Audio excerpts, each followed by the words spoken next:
ये लेटर मैंने ही लिखा है। करिश्मा जी, अब अदालत को ये बताइए कि बी डार्लिंग कौन है? बी बब्बन, मेरा बॉयफ्रेंड। ये लेटर मैं ही उसको लिखी थी। इसमें मैं उसको धमकी दे रही थी ताकि वो अपने बीवी को छोड़ के मेरे पास आ जाए।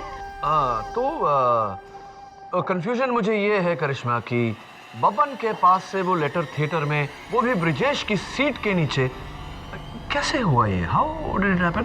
मेरे को नहीं मालूम, मैं सच्ची बोलती, मेरे को नहीं मालूम साहब। Never mind.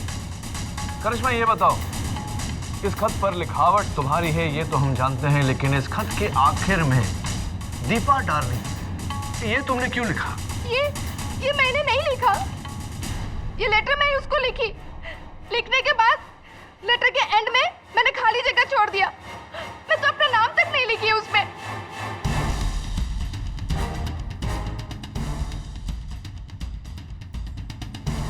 राइटिंग तुम्हारी नहीं तो किसकी है? मेरे को नहीं मालूम। तो किसको मालूम? मैं बताती हूँ केडी।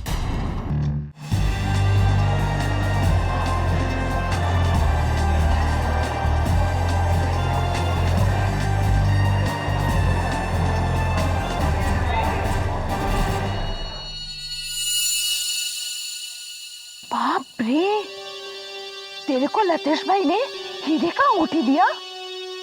डार्लिंग, ये सब मेरे ब्यूटी का जादू है। हेलो, कहाँ घूर घूर के देख रहे हो? अरे कुछ नहीं यार, मुझे ऐसा लगा जैसे उनमें से किसी लड़की को मैंने कहीं देखा है। ओह, बार डांसर्स। लगता है तुम्हारी पुरानी आदत अभी गई नहीं, है ना? कम ऑन यार आशिमा प्लीज। अच्छा बाबा, अब नहीं देख पक्का। इस थिएटर का तो धंधा ही चौपट है। साला ये थिएटर में सिर्फ 4 ही लोग। ए, पिक्चर चालू करना। अरे चलाता हूँ।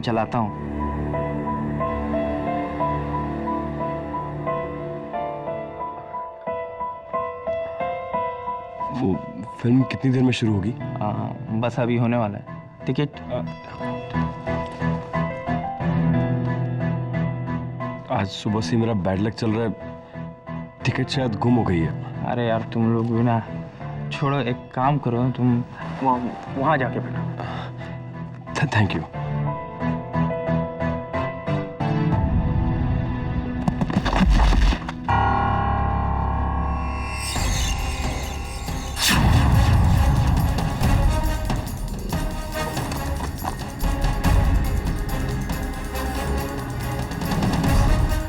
करिश्मा, जो आदमी जो था ना पीछे, उसके पास गन देखी मैंने। तू एड़ी हो गई क्या? इस लुक्खा आदमी को देख के मुझे लगता है कि इसके पास गन होगा। तू पूरी तरह से एड़ी हो गई है। देख ना, पिक्चर देख, अभी चालू होएगा।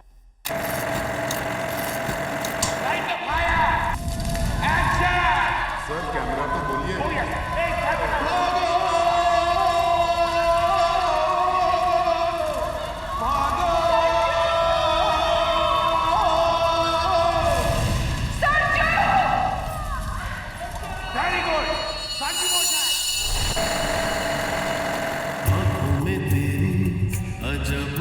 अजब सी अदाएं हैं, ओ आंखों में तेरी अजब सी अदाएं हैं, दिल को बना दे जो पतंग।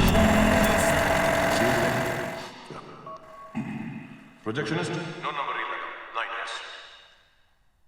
ये सीन्स देखकर तुम्हारे होश उड़ जाएंगे।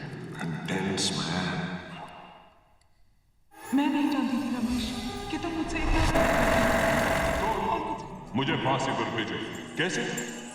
अदालत में खड़े होकर सबके सामने पुनर्जन्म की कहानी सुना। अरे कहाँ जा रही है? अरे जरूरी फोन है, इंदौर से मेरी माँ का आया। तू पिक्चर देख, मैं अभी आती हूँ।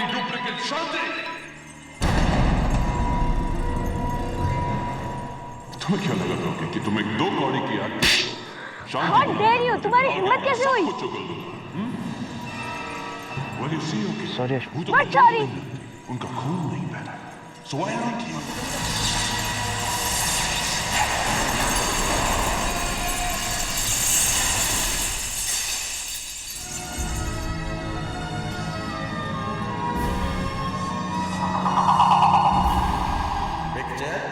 अभी बाकी है मेरे दोस्त।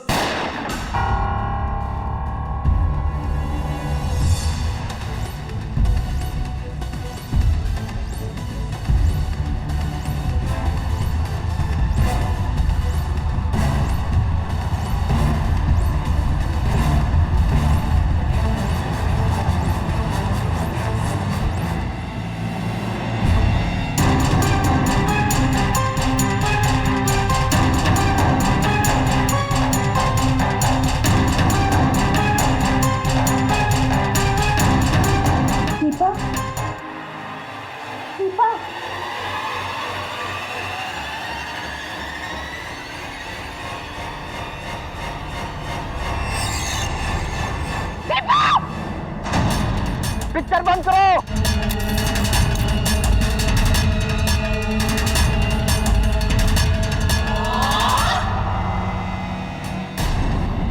किसने दीपा को गोली मारी?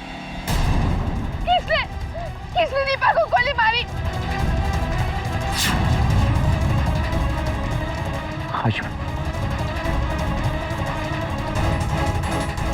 अरे कौन सा पकड़ो इसे? रुको ओए। हाशिमा तुम ठीक तो हो ना? पर वो लड़की She's dead.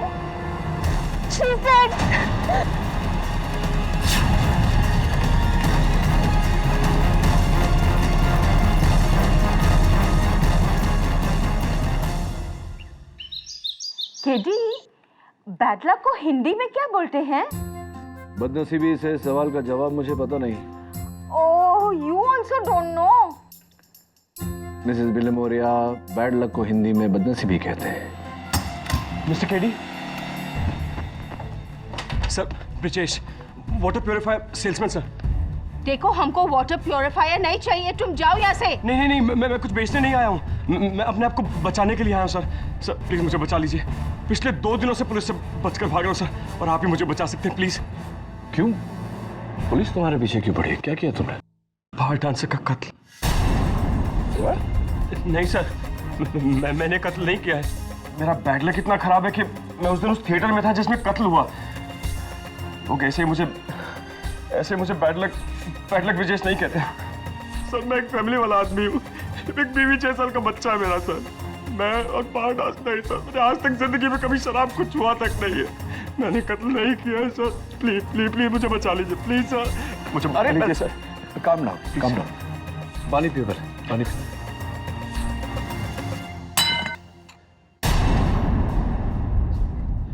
मैं कुछ भी करने जाता हूँ तो यही होता है sir please sir. It's okay Brijesh. देखो, सबसे पहले तुम्हें अपने आप को पुलिस के हवाले करना होगा, उसके बाद जो होगा मैं देख लूंगा। हाँ, इससे पहले कि मेरा बैड लक फिर से शुरू हो जाए, मैं अभी जाके।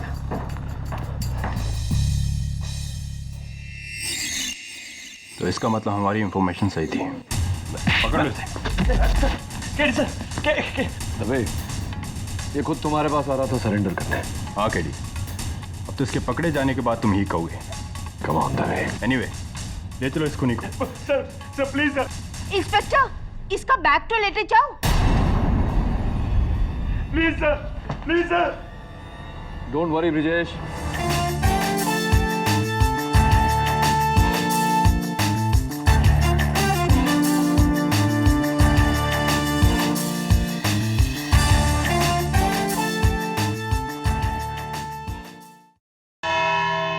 युराना, हमारा आज का केस एक बंद थिएटर, उसमें मौजूद 6 अजनबी, 2 बार में परफॉर्म करने वाली लड़कियां, 2 कॉलेज स्टूडेंट्स,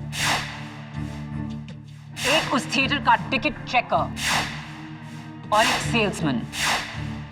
फिल्म के दौरान अंधेरे में अचानक एक गोली के चलने की आवाज और बार परफॉर्मर दीपा की मौत। उस समय उस थिएटर में इन 5 लोगों के सिवाय और कोई नहीं था। कत्ल के बाद 4 लोग वहीं पर थे, भागा तो सिर्फ एक। उसके बारे में हमें बताएंगे मेरे पहले witness, bar performer Karishma. My lord, मैं और मेरी सहेली दीपा, हम दोनों साथ में थिएटर में बैठ के पिक्चर देख रहे थे। इतने में बाजू में आया इंसान और वही फिसल के गिर गया, और जब गिरा तो इसका बैग में से कुछ तो भी गिरा। क्या गिरा? एक गन गिरा।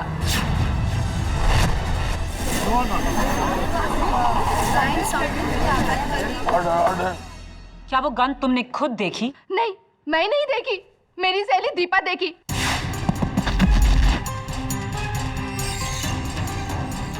और देखते ही वो शॉक रह गई। वो मुझसे बोली, लेकिन मेरे को लगा ऐसे लुक्खा आदमी के पास गन कहाँ से होएगा। और मैं उससे कही कि तू चुप कर, एड़ी हो गई है, तेरा दिमाग खराब हो गया, चुपचाप तू पिक्चर देख। ऐसा लुक्खा इंसान के पास कभी गन हो सकता है क्या? और मैं उसके बातों को सीरियसली नहीं ली। अगर मैं उसके बातों को सीरियसली लेती और टिकट चेकर वाले को कंप्लेन करती ना, तो आज शायद मेरी बहन जैसी सहेली जिंदा होती। योर ऑनर, प्रोसिक्यूशन गन की थ्योरी को आगे बढ़ाए उससे पहले मैं खुद एडमिट करता हूं कि हाँ, मेरे मुवक्किल के बैग में गन थी।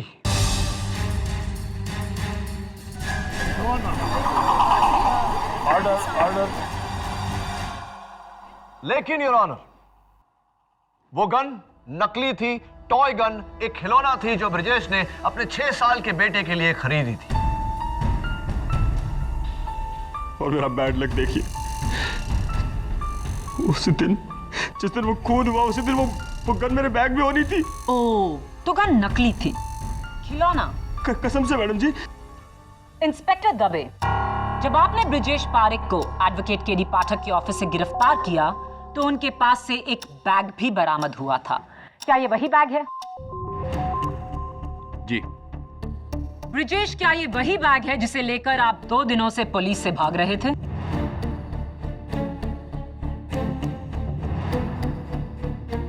और ये वही गन जो आपने अपने बच्चे के लिए तोहफे में ली?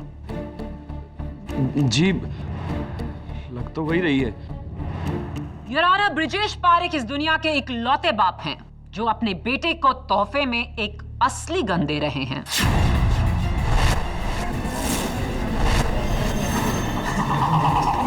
ये गन असली है। ये रही फोरेंसिक्स की रिपोर्ट। ये तो असली गन है। और रिपोर्ट ये भी कहती है ये वही गन है जिससे दीपा की हत्या हुई। यही नहीं, इस गन पर ब्रिजेश पारेख की उंगलियों के निशान हैं। ऑर्डर।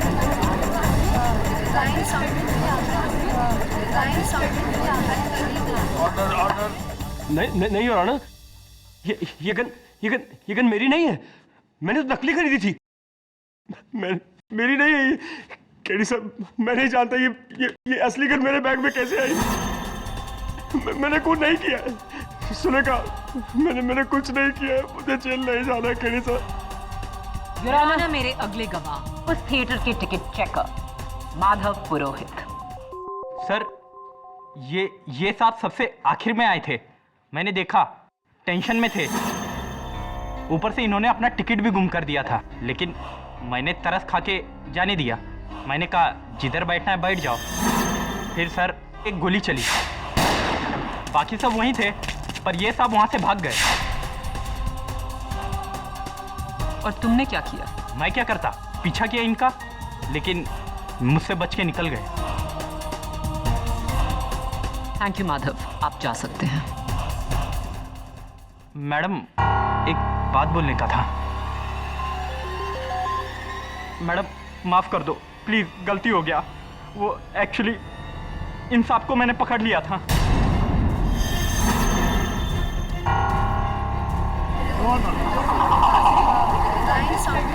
ऑर्डर।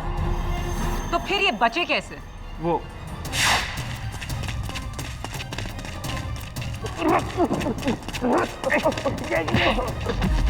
चल भाई साहब मेरी बात मैनेजर के पास। मेरी बात सुनिए। मेरी बात सुनिए। ये लीजिए प्लीज जाने दीजिए। अरे रिश्वत देता नहीं मेरे को। चल मैनेजर के पास। ये भी रखिए। मैं बहुत बड़ी मुसीबत में फंस जाऊंगा। प्लीज मुझे जाने दीजिए। प्लीज भाई साहब, मैं आपके पैर पड़ता हूँ। प्लीज मुझे जाने दीजिए प्लीज। मैं लालच में आ गया था साहब। गरीब आदमी के लिए 1000 रुपये बहुत है, लेकिन मैं इस अदालत में झूठ नहीं बोलूंगा। इन साहब ने मुझे पैसे दिए थे।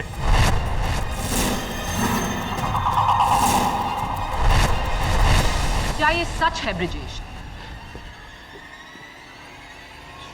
लेकिन मौका वारदात से सिर्फ वो भागता है जिसने खून किया है। योर ऑनर, मैंने खून नहीं किया। मैं बताता हूँ वहां से मैं क्यों भागा। क्योंकि खून तुमने किया। Your honour, prosecution is badgering my witness. अगर प्रोसिक्यूटर साहिबा बोलने का मौका ही नहीं देगी तो ब्रिजेश बोलेगा कैसे? माया बोली। योर ऑनर, मैं एक वाटर प्योरीफायर सेल्समैन हूँ। घर घर जाकर वाटर प्योरीफायर बेचता हूँ। मेरा बैड लक है कि मैं कभी अपनी सेल्स टारगेट पूरी नहीं कर पाता, और इसी वजह से मेरा खड़ूस बॉस मेरी बहुत बैंड बजाता है। ये मेरी पत्नी सुलेखा, आप इससे भी पूछ लीजिए। उस दिन भी मैं अपनी सेल्स कॉल बंक करके 2 घंटे एसी थिएटर में सोने के लिए गया था। तो मेरा बैड लक देखिए, उसी शो में खून हो रहा था। और जब खून हुआ तो योर ऑनर मैं डर गया। मैंने सोचा पुलिस आएगी तो मुझे गवाह बनना पड़ेगा, और अगर ऐसा हुआ तो मेरे बॉस को पता चल जाएगा कि मैं सेल्स कॉल बंक करके थिएटर में था और वो मुझे नौकरी से निकाल देगा। इसलिए मैं वहां से भागा। योर ऑनर, मैं दीपा जी को जानता तक नहीं। मैंने उनका खून नहीं किया मैंने उनका खून। लेकिन बाकियों के मुकाबले उस वक्त तुम दीपा के सबसे करीब बैठे थे। वो भी मेरा बैड लक ही समझिए। ये भाई ने मुझे बोला कि आप कहीं भी बैठ जाइए, तो बस मैं वहां जाकर बैठ गया। मैंने उन्हें नहीं मारा। योर ऑनर, मुझे अपने 6 साल के बच्चे की कसम, मैंने उन्हें नहीं मारा। शर्म आनी चाहिए तुम्हें अपनी औलाद की झूठी कसम खाते हुए। योर ऑनर, मैं आपका ध्यान इस बैग की तरफ आकर्षित करना चाहता हूं। इसका जिप टूटा हुआ है, विच मीन्स कि किसी का टॉय गन की जगह पर असली गन रख देना किसी के लिए कोई मुश्किल काम नहीं। तुम कहना क्या चाहते हो केडी? ये गन किसने बदली? फोरेंसिक्स ने, पुलिस ने, या फिर तुमने? क्योंकि ये बैग पुलिस को तुम्हारे ही ऑफिस से बरामद हुआ। उससे पहले 2 दिनों तक ये बैग सिर्फ ब्रिजेश के पास था। गन किसने बदली उससे पहले यह जानना जरूरी है योर ऑनर कि गन किसने चलाई। दीपा की मौत यहां नेक पर गोली लगने से हुई थी। योर ऑनर, इत्तेफाक से उस समय ये सब दीपा के पीछे थे और ब्रिजेश के अलावा इन चारों में से कोई भी गोली चला सकता था। मिसाल के तौर पर करिश्मा ने चलाई हो।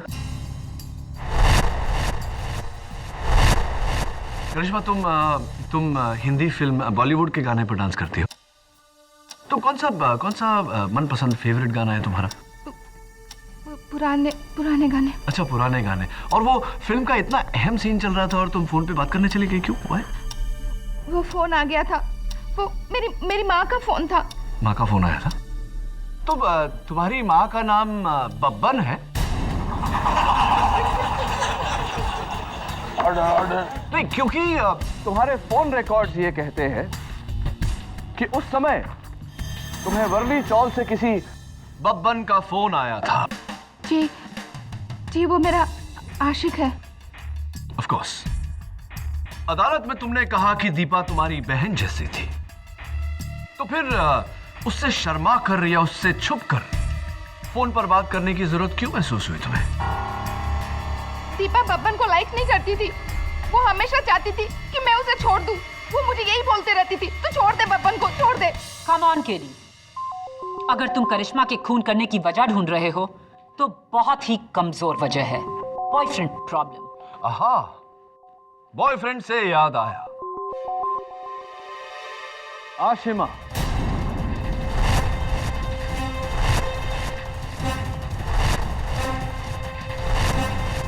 आशिमा ये बताओ कि उस वारदात से कुछ पल पहले तुम्हें अपने बॉयफ्रेंड के साथ झगड़ा करने की जरूरत पड़ गई, क्यों ऐसा? Why tell me please.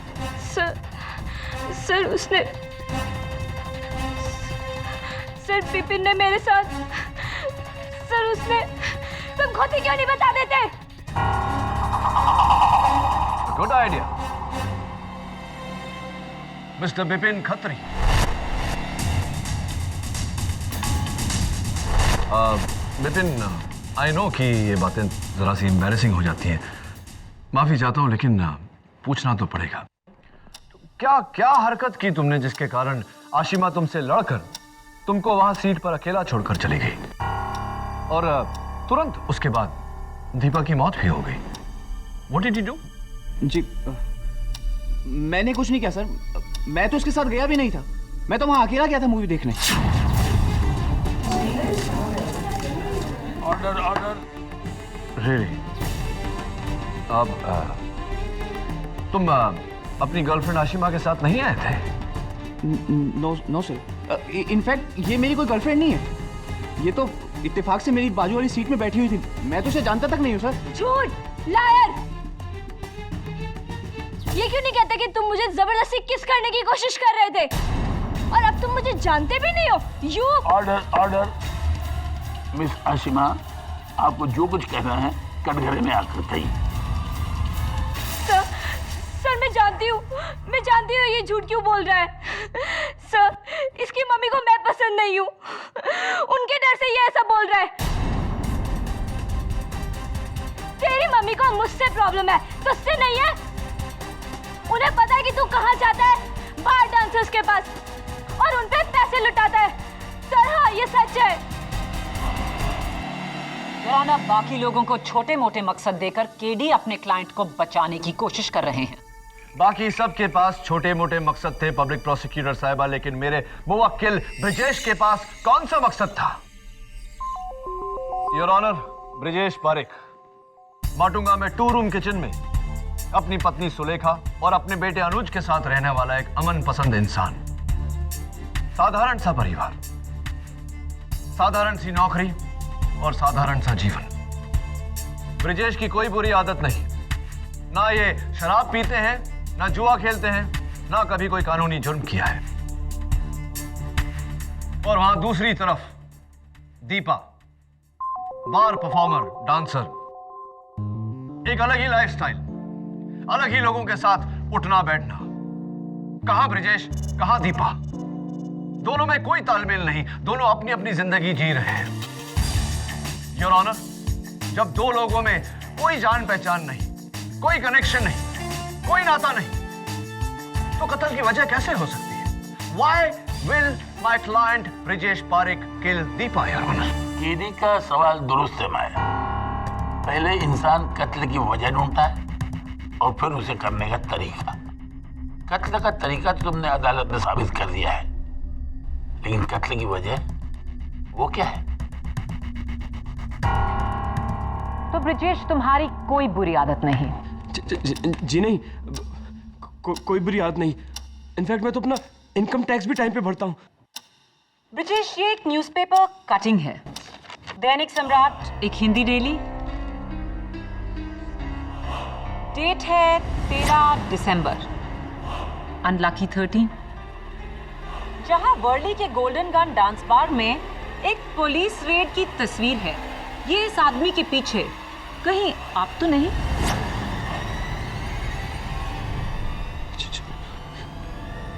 जी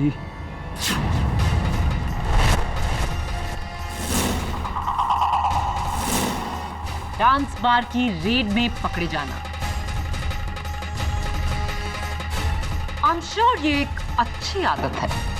नहीं, वो योर ऑनर, मेरे ऑफिस के कुलीग मुझे जबरदस्ती वहां ले गए थे। मैंने वहां जाके शराब नहीं पी, सुलेखा सच में मैंने सिर्फ कोल्ड ड्रिंक पी थी। लेकिन जब मैं वहां से निकलने लगा तो मेरा बैड लक देखिए, पुलिस की रेड वहां पड़ गई और मैं पकड़ा गया। मैंने कुछ नहीं किया, पता नहीं मेरे साथ ही क्यों होता है। Your honour, golden gun dance bar और आदर्श डांस बार के बीच 25 किलोमीटर का फासला है। इसका दीपा के साथ क्या कनेक्शन है? मैं कनेक्शन नहीं साबित कर रही केडी, मैं ये साबित कर रही हूँ कि भोली सूरत होने का मतलब भोली सीरत नहीं होता। सीरत और सूरत से बड़ा सबूत होता है प्रोसिक्यूटर साहिबा। योर ऑनर, अनफॉर्चुनेटली प्रोसिक्यूशन के पास छोटा सा भी सुराग नहीं जो ये साबित कर सके कि ब्रिजेश और दीपा की दुश्मनी थी और दीपा की मौत से ब्रिजेश को किसी तरह का फायदा था। मेरे पास छोटा सुराग नहीं, बहुत बड़ा सुराग है। छोटा सुराग नहीं, बहुत बड़ा सुराग है। ये लेटर जो पुलिस को कुछ ही घंटे पहले हाईवे स्टार मल्टीप्लेक्स की उस सीट पर मिला जिस पर ब्रिजेश बैठा था। क्या है ये? ये खून से लिखा खत है मिलॉर्ड। बी डार्लिंग, 2 महीने हो गए और तूने अपनी बीवी को मेरे बारे में नहीं बताया। बताता है या मैं बताऊं? तेरे घर आकर। तेरी दीपा डार्लिंग।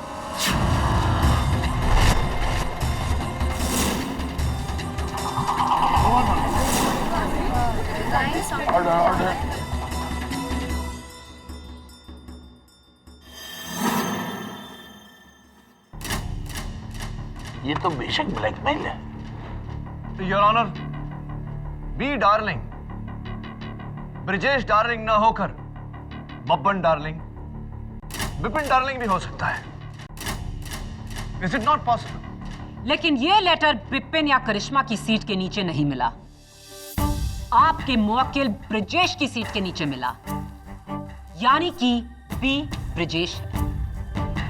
दीपा और ब्रिजेश का अफेयर था और दीपा के ब्लैकमेल से तंग आकर ब्रिजेश ने उसे मारने का फैसला किया। अब ये कत्ल की वजह नहीं तो फिर क्या है?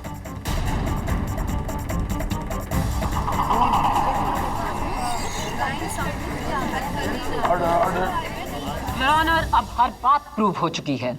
कत्ल का औजार और कत्ल की वजह दोनों।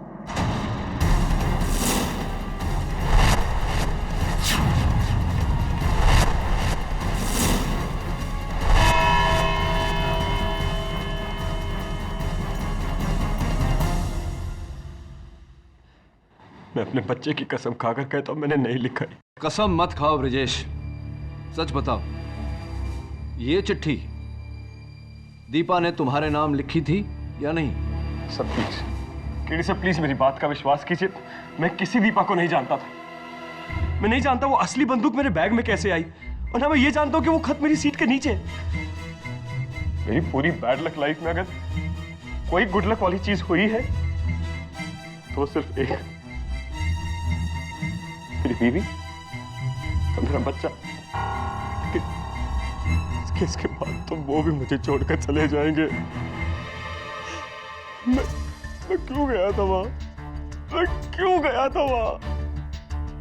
ब्रिजेश, ये बी डार्लिंग कौन है ये तो मैं नहीं जानता, लेकिन ये जानता हूं कि ये खत दीपा ने नहीं लिखा। कैसे केडी सर? ये देखो, इस खत में 2 डार्लिंग है, ऊपर बी डार्लिंग और नीचे दीपा डार्लिंग। ऊपर वाले डार्लिंग की बिंदी देखो, सिर्फ एक डॉट है, और नीचे वाले डार्लिंग की बिंदी सर्कल। साफ जाहिर है कि किसी ने असली नाम मिटाकर दीपा का नाम लिखा है। ये चिट्ठी दीपा ने लिखी नहीं। सर मैंने ये नहीं लिखा है सर। ऑब्वियसली ब्रिजेश, ये केस बहुत ही कॉम्प्लेक्स हो गया है। Back to highway star multiplex. तो आप सब उसी पोजीशन पर बैठे हैं जहां, या खड़े हैं जहां उस दिन थे जब गोली चली थी।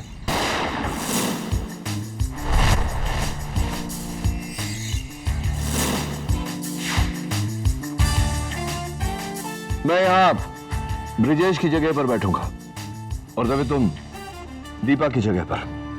केडी सब बेकार की एक्सरसाइज है। मैंने और मेरी टीम ने सबकी तलाशी ली है। इनके पास गन तक का पेपर कटर भी नहीं था। ये सब बेगुनाह है केडी, तुम्हारे उस ब्रिजेश को छोड़कर, क्योंकि वही यहां से मेरे आने से पहले भागा था। वही खूनी है। राइट दबे, लेकिन फिलहाल तुम दबे नहीं, दीपा हो। Please sit down.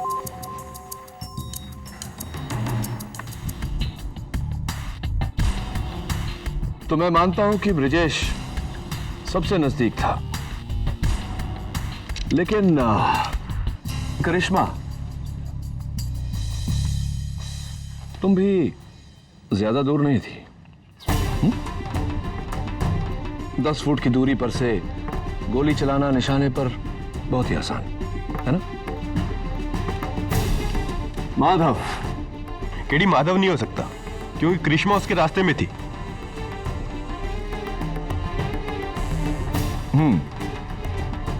मानता हूं, पॉसिबल। आशिमा जी, आइए जरा देखते हैं।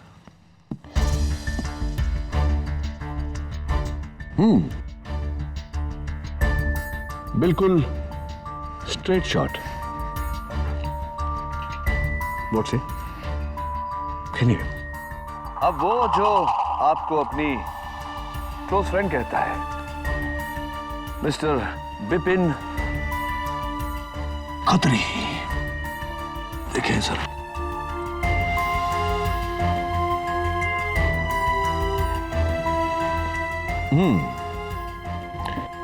थोड़ा दूर है, एंगल भी थोड़ा मुश्किल है, लेकिन एक एक्सपर्ट निशानेबाज के लिए इतना मुश्किल भी नहीं। क्या कहते हो? डर क्यों रहे हो भाई? वो जब प्यार किया तो डरना क्या। हाँ, खून किया हो तो तुम्हारा डरना जायज है।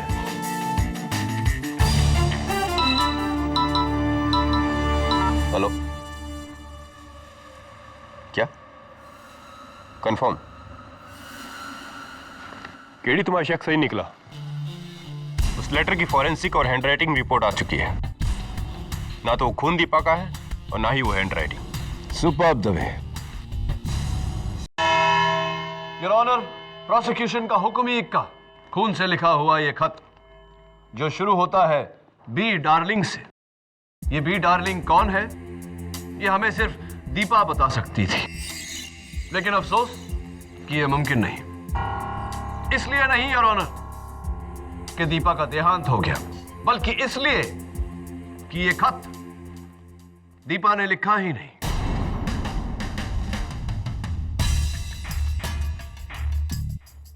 योर ऑनर, मौका वारदात पर मौजूद सभी का ब्लड सैंपल्स लेने के बाद फोरेंसिक्स का यह कहना है कि यह ब्लड टाइप करिश्मा का है।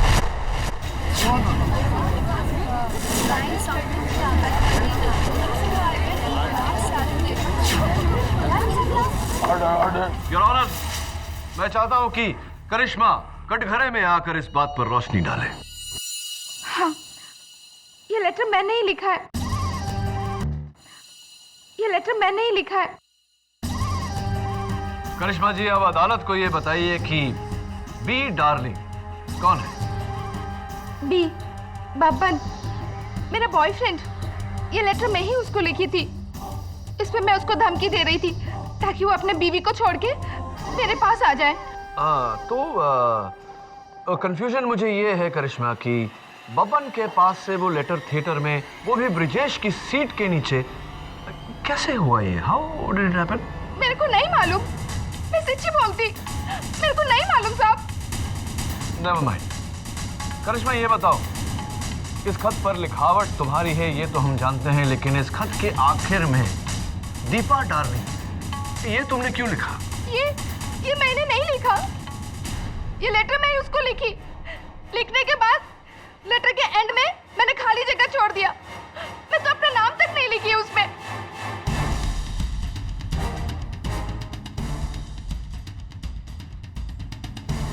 राइटिंग तुम्हारी नहीं तो किसकी है? मेरे को नहीं मालूम। तो किसको मालूम? मैं बताती हूँ केडी। ये खत करिश्मा ने ही लिखा, लेकिन किसी बब्बन को नहीं, अपने डार्लिंग बी यानी कि ब्रिजेश को। ब्रिजेश का अफेयर दीपा के साथ नहीं, करिश्मा के साथ था। लेकिन मौत तो दीपा की हुई। योर ऑनर, ये ब्रिजेश की गलती से हुआ। वो मारना करिश्मा को चाहता था, लेकिन अंधेरे में गलती से गोली दीपा को लग गई। You must be joking, prosecutor.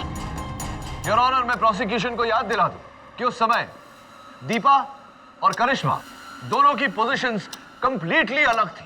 ये मुमकिन ही नहीं। वो दोनों में कंफ्यूज हो गया होगा। कंफ्यूज तो आप हैं प्रोसिक्यूटर साहब। नेवर माइंड, मैं इस कंफ्यूजन को दूर किए देता हूं। ब्रिजेश का दीपा और करिश्मा के साथ कोई ताल्लुक नहीं था। अगर दीपा उस थिएटर में किसी को पहचानती थी, किसी को जानती थी, तो वो है करिश्मा। करिश्मा ने ही फोन पर बात करने के बहाने उठकर दीपा को गोली मारी। करिश्मा ने ही अपना लिखा हुआ लेटर ब्रिजेश की सीट के नीचे रखा। करिश्मा ने ही अदालत में झूठ बोला कि उसने ब्रिजेश के हाथ में गन देखी। योर ऑनर, इट इज करिश्मा।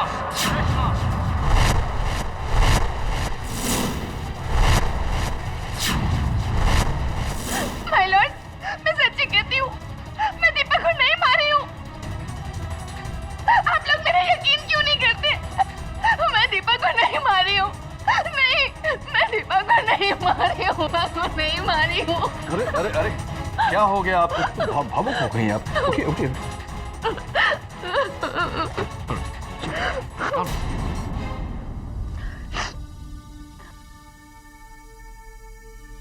ये वही बैग है जो थिएटर में उस दिन आपके पास था?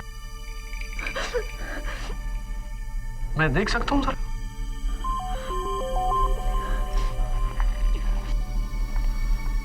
Thank you.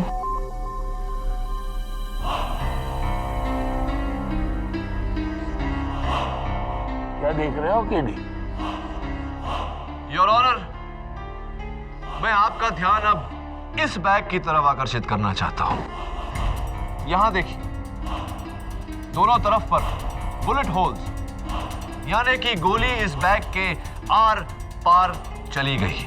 मतलब गोली करिश्मा के बैग से गुजरते हुए दीपा को लगी? इसका मतलब साफ है योर ऑनर, किसी ने गोली चलाई जिसका निशाना करिश्मा था। लेकिन इनकी किस्मत अच्छी थी, गोली ने इनको मिस किया, इनके बैग के आर पार निकली और दुर्भाग्यवश दीपा की जान ले ली।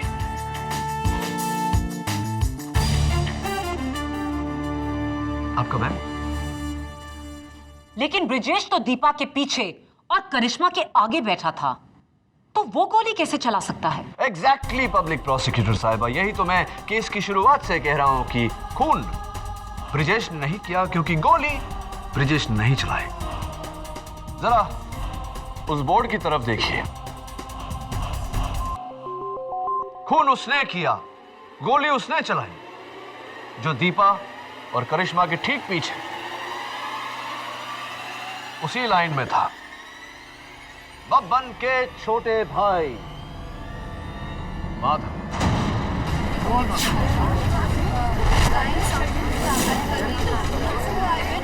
Order order. फंस गए ना माधव?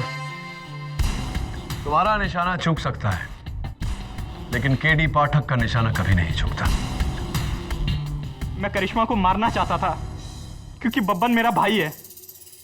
करिश्मा की वजह से उसका वैवाहिक जीवन बर्बाद हो गया। मैं अपने भाई के घर को टूटते नहीं देख सकता था, इसलिए मैंने उसे अपने थिएटर की 2 टिकटें दी। मैं जानता था वो करिश्मा को जरूर देगा, और फिर मैंने उसे मारने का प्लान बनाया। तुमने गन लेकर फिल्म के उस सीन का इंतजार किया और थिएटर में अंधेरा होते ही गोली चलाई, लेकिन किस्मत की करिश्मा बच गई और बेचारी दीपा वो मारी गई। उसके बाद तुमने ब्रिजेश का पीछा किया, डाइव मारकर उसे जमीन पर गिराया। जमीन पर गिरने के कारण उसके बैग में जो टॉय गन था वो निकलकर बाहर गई। तुमने अपना दिमाग लड़ाया,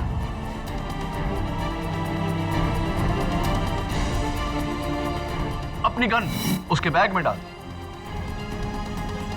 और उससे पैसे लिए उसको जाने दिया, ये सोचकर कि जितना पुलिस से भागेगा उतना ही लोग उसे दोषी मानेंगे। जी, पर क्योंकि करिश्मा बच गई थी, मैं बब्बन के घर गया और वो लेटर चुराया।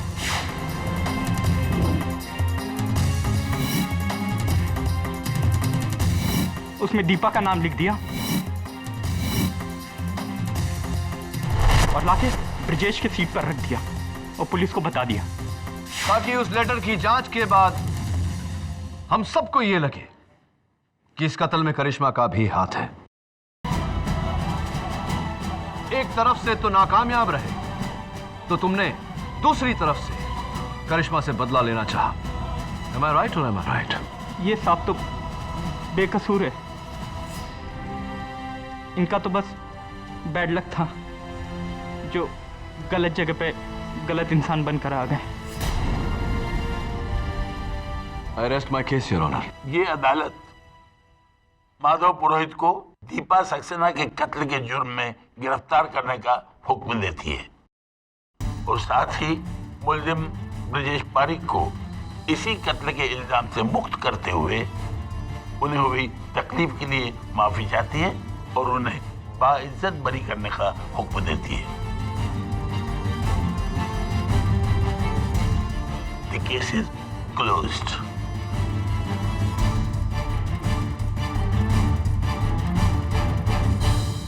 Sorry Miss Phadnis. मुझे इंतजार है उस दिन का केडी जिस दिन मैं तुम्हें सॉरी कहूंगी, तुम्हें हराने के लिए, और वो दिन बहुत जल्द आएगा। I am sure. हाँ ब्रजेश, आजादी मुबारक हो। और एक मशवरा देता हूं तुम्हें। जी। अगली बार अपने बेटे के लिए पिस्तौल नहीं, कोई अच्छी सी पुस्तक खरीदना। और एक और बात कह लीजिए, मुझे लगता है कि अब मेरा बैड लक हो ही नहीं सकता। जिस इंसान के पास आप जैसा वकील हो, उसका बैड लक तो हो ही नहीं सकता। Thank you, thank you. अरे वैसे आजाद हुए हो, ट्रीट तो दो। हाँ, आप कहिए ना। फिल्म देखने चले?